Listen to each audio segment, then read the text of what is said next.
Earlier this year, Sony announced they were going to be shutting down the PlayStation 3, the PSP, and the PlayStation Vita digital storefronts. Now, since that announcement, they decided to change their mind and kind of backtrack on all of that, leaving everything open except for the PSP store that's closing as planned.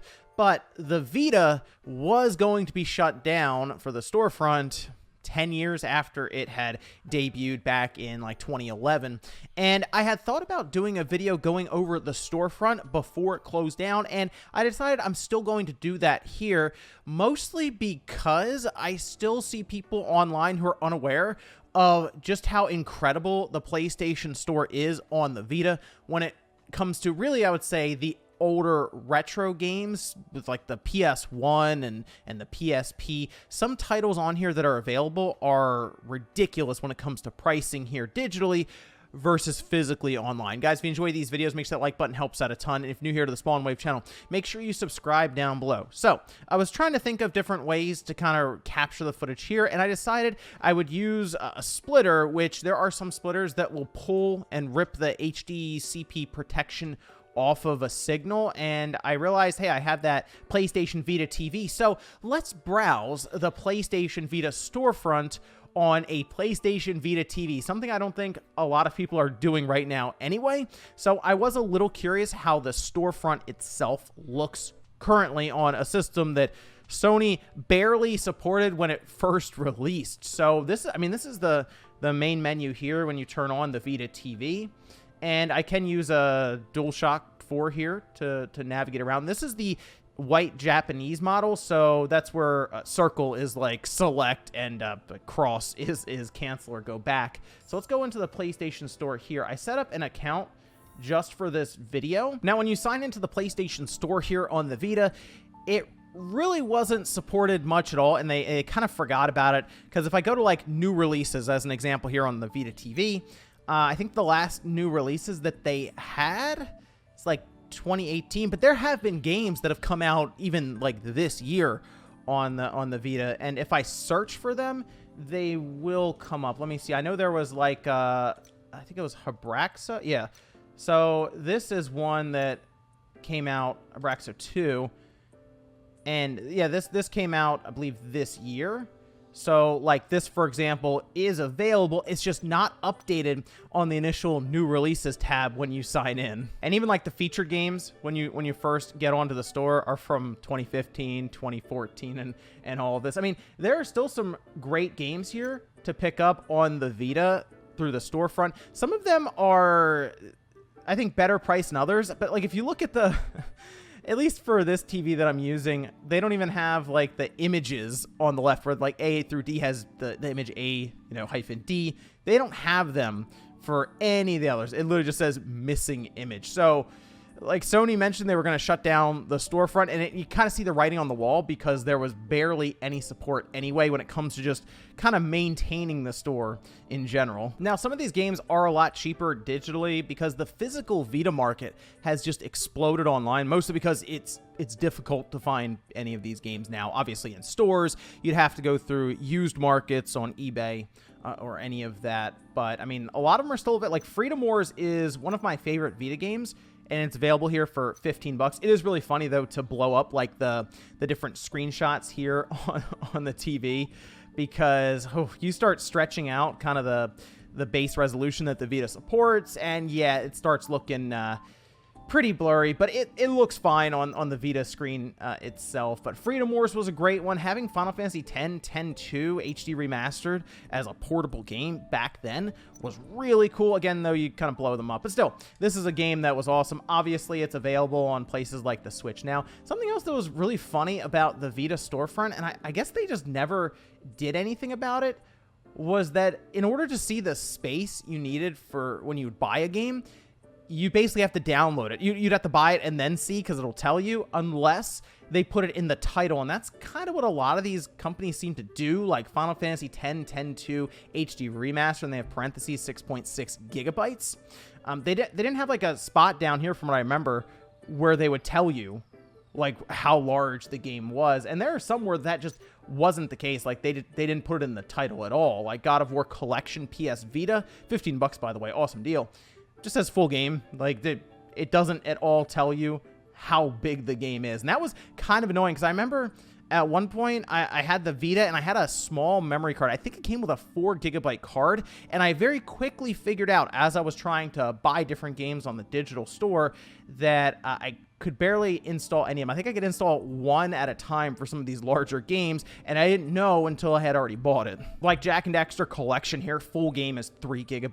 But I mean, like $10. It's Jak and Daxter, then 2 and 3. So like at $10 for those 3 games is a really good deal. But then on the other hand, you have things like God Eater 2 Rage Burst, and that's still $40 on here. So again, the pricing is still all over the place on the Vita, and I kind of feel like it's because a lot of these publishers and companies just sort of forgot about it. Ooh, this is probably an ugly one to blow up. Yeah, Borderlands 2 on the Vita. Okay, don't buy Borderlands 2 on the Vita. That was one of the worst performing games I remember buying on the system. I remember getting Ragnarok Odyssey. That was all right. Odyssey Ace, I don't think I ever played that one. Now, $20 isn't bad. And then Rainbow Moon, Rayman Origins.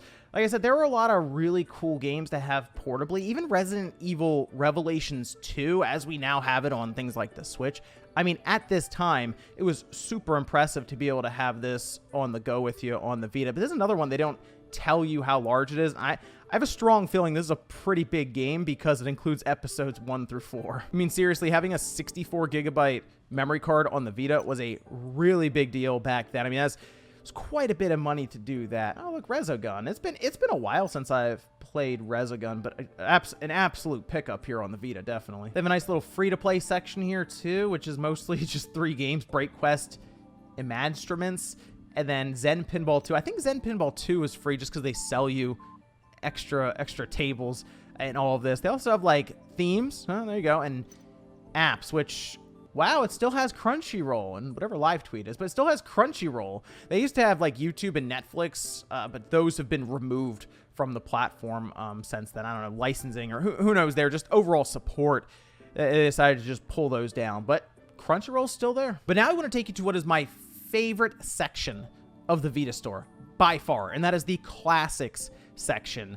You know what? If all I could have access to is this with, say, a $50 gift card to the PlayStation Network, you could end up with so much value here when it comes to the kind of games that you can buy and then download on your system. We're talking about games that if you go on eBay trying to find, hundreds of dollars more. Like, seriously, there are some big-time releases just kind of hanging out here for the PS1 or the PSP, and it's a shame because we see the direction for Sony right now, and that's mostly to forget about a lot of this stuff. And in some regards, the Vita is like the last big frontier for a lot of these games. And I know we also have like the PS3, which, you know, supports a lot of this stuff too, but having it as a handheld device with the Vita, I mean, works really well with some of these classic RPGs. I mean, like Arc the Lad 1, 2, and 3, and each one is $6. I know Breath of Fire 4 online is over $100. I think it's like $120 to $130. It's $6 here. The one thing I wish they had done with this selection here with like the PS1 games is had screenshots. At least they did put the overall size requirements in the title here with 206 megabytes. That's the other nice thing with these PS1 games. There are some of them, even RPGs, that are much smaller than Vita titles. So even if you don't have a memory card, and like this TV, for example, has 1 GB built in, you could load up like 2 or 3 solid PlayStation 1 RPGs. Kind of browsing through the C through D. There's Chrono Trigger. That's the PS1 version, but it should load fine on the Vita because the biggest thing with the PS1 version I remember was that the load times were terrible because it was reading off of a disc the whole time. But if it's on the Vita, it's going to be reading from like flash storage. So that would be a lot quicker. I never even picked it up now I think about it on the Vita. I had it, I believe, on the DS at the time, and that's where I was mostly playing it, which is a phenomenal version of it. But like they have some even like smaller titles. They were just at one point they were just throwing so many PlayStation 1 and even PSP titles on here. They were hitting like all ends of the spectrum. We got like the Darkstalkers games on here. Some of the PSP titles, Daxter was very good there. Dead or Alive Paradise, Dino Crisis 1 and 2, Disgaea Infinite. You can like see the, again, $6. Disgaea is 10. They even have Disney's Hercules. I'm actually surprised that some of like this Disney title is still up here, which, by the way, Disney's Hercules on the PS1 was a really fun game. That is one that I remember renting back when our schools, for some reason, sent us home with PlayStation 1 systems. I don't know why. They thought we were going to learn and play like the 2 games they sent us home with, which were like these interactive learning style games. We all just rented stuff on the weekends from like Movie King. Like, we weren't going to sit around and learn about spelling and stuff on the weekends. We were going to rent stuff like Hercules and Mega Man. Now that I'm looking at it, there's a lot of Disney games on here. There's Lilo and Stitch, Peter Pan, Emperor's New Groove, Little Mermaid 2, Bug's Life. There's Monsters, Inc., Toy Story 2, Toy Story Racer. Like I said, some strange stuff on here. They were just throwing all kinds of different games onto this PlayStation Store. But like Dissidia, they have all of those there. DJ Max Portable, which I wonder how that would work on the Vita there. Double Dragons, PS1 classic. All right, so now we're talking. This is all you need right here. We got Final Fantasy Tactics for $10, and there's also Tactics War of the Lion. So they grabbed the PS1 version there, and they also have the PSP version thrown on here, so you can take your pick on either one. They also have the PSP version of Final Fantasy 3, and they have Final Fantasy 4 complete collection, 9, Origins, 5, 6, 7, 8. Like, if you just want to be able to play Final Fantasy games portably, just in general, this is the system. Just grab this, and I mean, really, this is what we wanted, Square, before you asked if we had phones to play these on last month. Oh, and a super underrated game here with Front Mission 3, especially if you enjoy different games like Mechs and like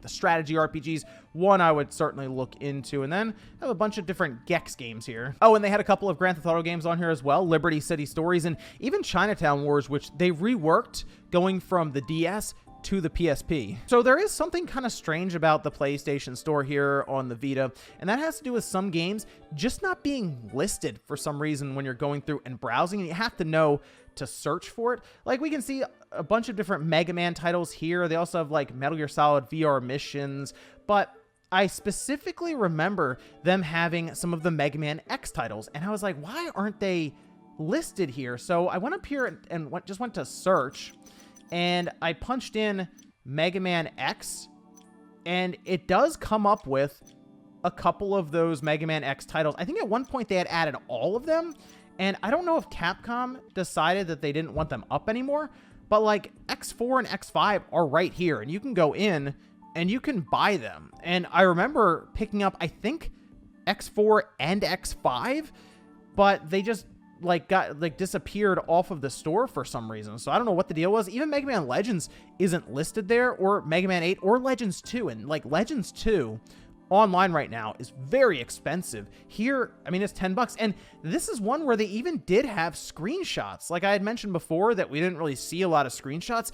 This is one that I remember them adding like later on compared to some of the other PS1 titles. So I don't know if Capcom was just aware that this was there and they said, well, we're going to go ahead and pull that one down from the listings, but still kind of leave it up for people who know to search for it. Again, very, very strange there. And for any of you Metal Gear fans, they are still there. You just have to search for them, like the HD collection. That one's still $30. And I know the performance is on it. Like, it's not the best. At times, the frame rate can dip pretty bad, but it's still portable Metal Gear. And they also have Portable Ops, and I believe Peace Walker. Peace Walker is also on here. You can buy these separately, by the way. Like, they did split them up to where it's 15 each rather than just buying both at 30. Let's see. We have Parasite Eve, Parasite Eve 2, Persona 2. Persona 2 is like $350 or something wild on eBay. Here it is for $10. So these are the kind of things I'm talking about. You can come on to the store here for the PlayStation Network while it's still up on like the Vita, and you can just browse through with $50 and pick up games that would add up to like over $1,000 on eBay, and it's pretty straightforward to pick up here. Another one that I know is on here is The Misadventures of Tron Bonne, which is another expensive one. That one's only $6 on here. So another good example of games that you just save an obscene amount of money picking it up digitally here. The only issue, obviously, that we're all looking at currently is like, how long are these really going to be available? Because the writing is certainly on the wall right now when it comes to this digital storefront. Sony they're looking at it as more of an expense than something that will generate revenue for them. And we know Sony is much more focused on bringing in large amounts of money through their big AAA projects, and anything that takes away from that seems to be on the chopping block, I guess we'll say. And I know there was a recent article that we went through. This was from Jim Ryan saying in an interview that he doesn't want people to think that he just hates older games or dislikes them, because there was that quote where he was asked, why would anyone want to play that anymore? So, I mean, I would like to think that this storefront that is really preserving a lot of history, especially from that PS1 era, will remain available for a long time. But I honestly believe this storefront here that we're looking at currently will be gone in 1 to 2 years. Sony, I believe, will try it again, and then you won't be able to do things like get Xenogears here at $10. Absolute steal, by the way. Completely recommend picking this one up. But that's gonna be a sad day if you think about it, because I don't believe that Sony has any real interest in making these available anymore, like going forward. Like, I don't think this store is all of a sudden gonna pop up on the PS5, right? I'd like to be proven wrong, but I think once this is gone, it's going to be extremely difficult, obviously, to find these PS1 titles and make them available outside of just emulating them on, things like a Raspberry Pi or on your PC. This is a way that you can buy these at great prices, officially, legally, and all of this, and I just don't think it's going to be available for that much longer. But I just wanted to take some time here on a Sunday, kind of look through the forgotten about Vita TV storefront, certainly by Sony if this is the new releases category. But if you go on here and you search for different games, they will still pop up. You can still buy them and download them, and I recommend trying to do so as you can before, of course, it gets shut down. But let me know what you guys think about this one down below. If you have a Vita, let me know if you still browse the storefront here and there. I actually hadn't in a while. I've been playing mostly my physical games whenever I did pick up my Vita, but I am curious kind of where people are with the Vita store currently or in 2021. Thanks guys for watching, and I'll see you next time.